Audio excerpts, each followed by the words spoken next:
Hi everyone, it's Natalie. It's a really cold, dreary, kind of nasty day here in St. Louis. It's like raining and really expected to just get chillier and colder and icier. So I'm all bundled up here in the sunroom. I've lit some candles to make myself feel a little better. Um, just working towards building my website, which is kind of a lonely, kind of tiring process. But I thought I would take a break, and I did a tarot pulse reading.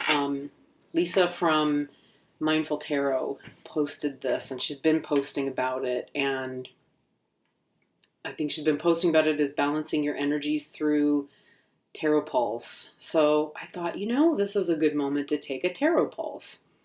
I'm so excited to have all these decks of cards that I've never had before, or that I've known about but never had, or that have only become, available in the last few years, which is really, really exciting. So I pulled out my Aquarian Tarot. Ta-da! Really beautiful deck. I've always wanted this deck. Although I have to say, the last time I remember them, they did not have the borders on the back. And I don't like the borders on the back, honestly. On the fronts of the cards, they're necessary. I can't imagine this deck without its borders because of the style, the artistic style. But on the back, I don't know. I wasn't expecting that. The deck that they had as the sample deck in the shop did not have borders on the back, so that must be a new thing. I may have to go on looking for one that doesn't have borders at some point if it bothers me that much, but for right now, I'm just so happy to have the artwork and the beauty of this deck, and it's just, so gorgeous. Anyway, back to the Tarot Pulse.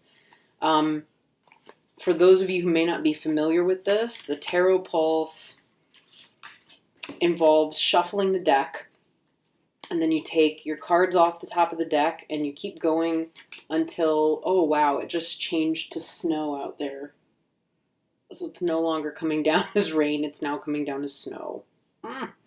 I'm really glad I'm inside right now and the dog has been walked. That's all I can say.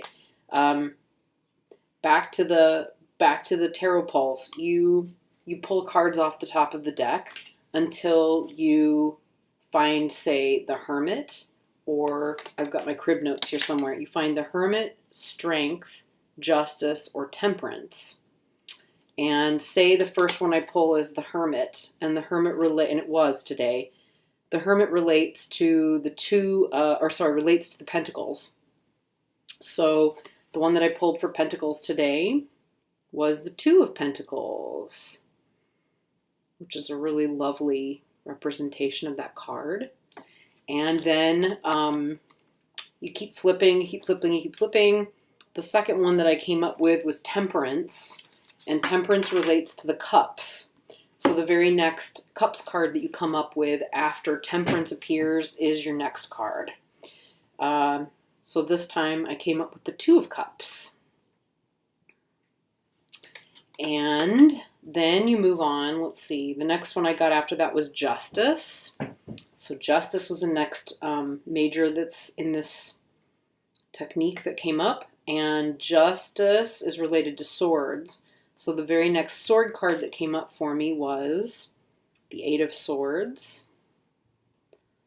And I had quite a time finding my final one, which was Strength. And the Strength card is related to wands. It was really something. I had to keep picking. I couldn't find it in this deck. And, this is a deck I'm extremely familiar with, and yet that I've never really worked with. And I'm going to have further, I'll make comments about this regularly, probably in other videos, but suffice it to say, my best friend who introduced me to the tarot when we were in college, I can't find my Strength card here anywhere. Let's see if he wants to appear. He's hiding from me again. The Strength card in this deck is masculine. And I never had a deck of the Aquarian deck because in high school or in college, my college roommate, who was very, very adept with the tarot and an Aquarius, got a hold of the Aquarian deck and insisted that really it was hers and that anyone else should not really have the Aquarian deck. Okay, so here's our strength card. To me, that looks like the Emperor. So, and the strength, you know, the number's there at the top, but the label for strength was just not as visible. So I kept flipping through and I kept, or mistaking it from a court card.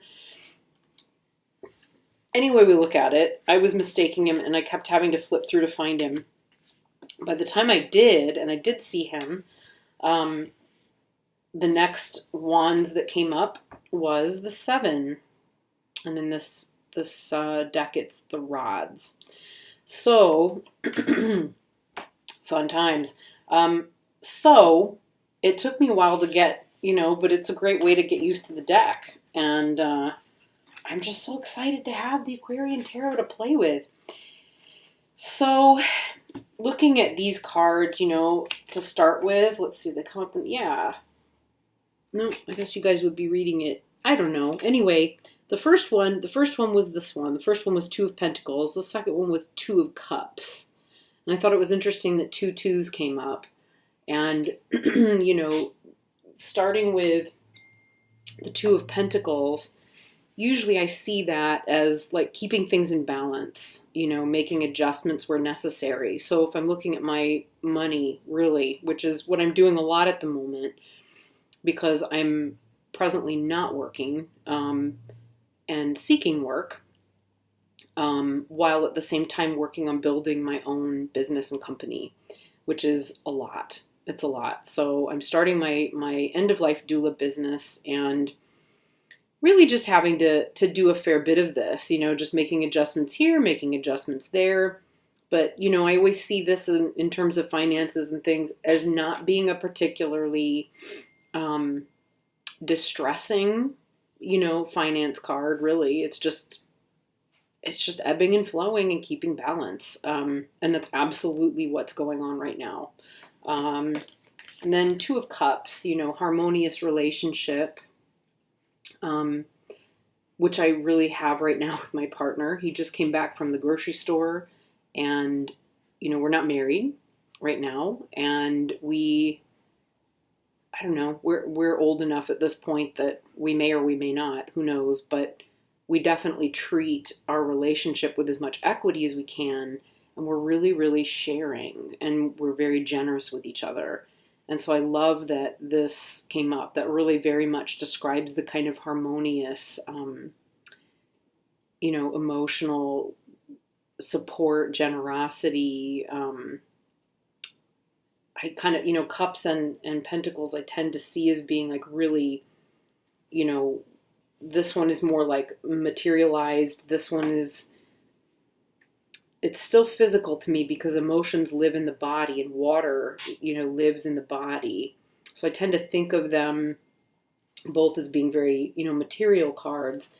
We are very generous with each other in terms of sharing material things, including like money, food, etc. So he went to go drop off a couple of videotapes that he'd found that he thought his friends who run a small restaurant downtown would really enjoy having for their shop or for their restaurant, because they sometimes, like late nights, you know, will have videos playing for their patrons. And when he went to bring them these videos, they gave him the most gorgeous handmade tacos, 4 of them with French fries. And they were so good. So he came and brought them home. And of course, the first thing he did was divide it up in 2, even though they were given to him. They were like, hey, Tom, here, you know, you have this. The first thing he thought to do was bring it home and share it. And that's really, it's just beautiful. That is the kind of relationship we have. So that felt really on task. Then the 8 of Swords came up with Justice. And no one likes getting these kinds of cards. They just don't feel very comfortable. But the 8 of Swords is one that I tend to think of in turn, I've been really ruminating on this for like the last hour. It tends to be the card that I associate with, what's the word I want to say here? It's the card I tend to associate with like trapping myself in my own mind. Or if I read it for someone else, like, what are you doing to entrap yourself in your own thoughts, your own worldview, your own way of thinking about a situation. And something that was pointed out that I remember from,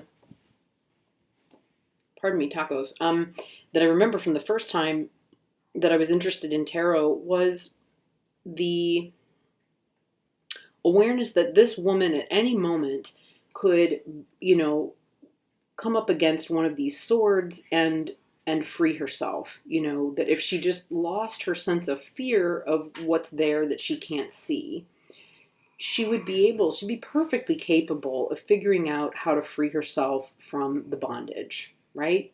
She could get an arm loose, and plus they're not that tight. They're never that tight. In this representation, that the bondage is really very self-imposed. The smallest amount of struggle or willingness to shift away from this, and that shift would be complete. My phone's blowing up because my godmother is texting a group and I've been included. So, making that adjustment, however big or small, it would free up an entire situation. And the swords being air and mental, in the mind, that tells me so much about my place and, where I am right now. I haven't said much about this, but, I'm not business and, financial management and that's not the easy thing for me to do. Trying to structure a company or structure, even though it's just me opening myself up for running a doula business, that still feels like a lot because, even as a self-employed artist or theater artist, which I've done in the past when I've not worked for universities, that was challenging. It was really challenging. But I'm like older, wiser, meaner, uglier, more willing to engage in necessary conflict if it comes up. That if I can just if I can open my mind and I can recognize like, no, I have what I need to do. I have the possibility of being able to really do this, do it justice. And find the way forward, it'll be great. It'll be great. I have the ability to get past any fears that I may have or any limitations that I have in favor of being able to free myself and move forward. Some of those fears and limitations are just really old business that I've spent years working through. And I've debunked, and disassembled in my own mind. But it's hard sometimes, when you're feeling vulnerable to just, I don't know how to put it, but just let go and move forward. So there's that. And finally, I came up with the Seven of Wands or Seven of Rods. And the way I've always interpreted this card is that this guy is at an advantage. He's either leading a group, there's opposition. There are things that, he's outnumbered, but he's in a position of advantage. He's got the ability to be on top. And he doesn't even have to work very hard. He's in the best possible place for any conflicts that arise to resolve themselves and to move forward. And he's not actually actively engaged in the conflict yet. He's really just in a position where he's high up, he is outnumbered, a conflict may arise, but we don't know yet. And what that tells me is that, along with the Eight of Swords, don't make problems that aren't there. And look, when problems arise, you have everything you need. You're in a position of advantage to create what you want and to have power, the empowerment to manage the situation. You can manage it in a way that's fair, it's equitable, and it doesn't have to resolve, it doesn't have to resort to conflict, or to a big fight or struggle or a power over situation. This is empowered, and it could potentially be, a power over circumstance, but it doesn't have to be. It can remain empowered and bring people in the ranks up to, the same place of empowerment, or into the same place of empowerment, because I'm not always sure that up or down is necessarily better or worse. But that's, I have everything I need to triumph over the situation. I'm in an excellent position. So, yeah, first tarot pulse ever. I'm so excited.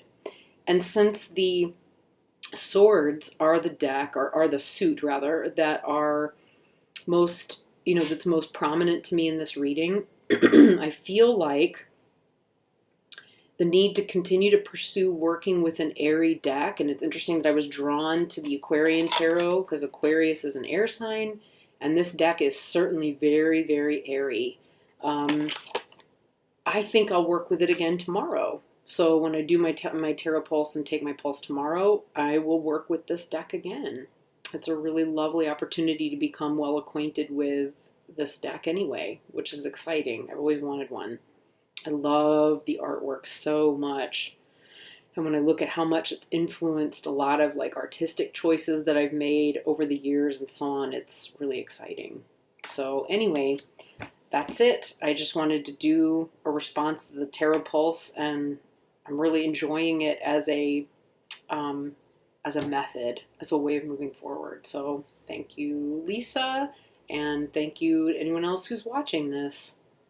I'll put the link to Lisa's Tarot Pulse videos in my notes, so they're down below. And if you want to check out her original videos on how to take a tarot pulse, you'll be able to. Okay, thanks.